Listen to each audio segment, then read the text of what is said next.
呢份簡報主要係想講清楚香港保險業點樣受監管，包括保險公司同保險中介人，即代理同經紀要跟嘅法律、操守同標準。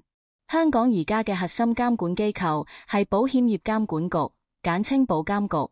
2017年成立，接管咗以前政府部門同行業自律嘅模式。咁做係為咗提升監管效率，保障投保人利益，仲要同國際標準接軌。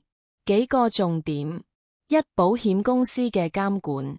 根據保險業條例，所有保險公司要經保監局授權先可以做生意，要符合財務要求，例如最低實繳股本由200萬至2000萬港幣不等，要有足夠償付準備金。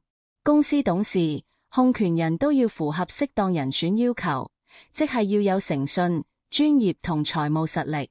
公司仲要有再保險安排同好嘅公司管治。保監局有權干預，例如限制新業務，甚至可以要求清盤，目的係保障保單持有人。二、保險中介人嘅監管。由2019年9月開始，所有保險代理人同經紀都要經保監局直接發牌。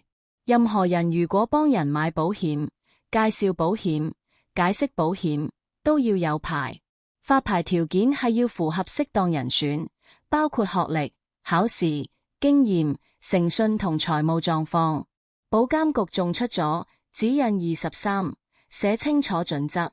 中介人要持續學習，每年最少要完成15個小時嘅專業培訓。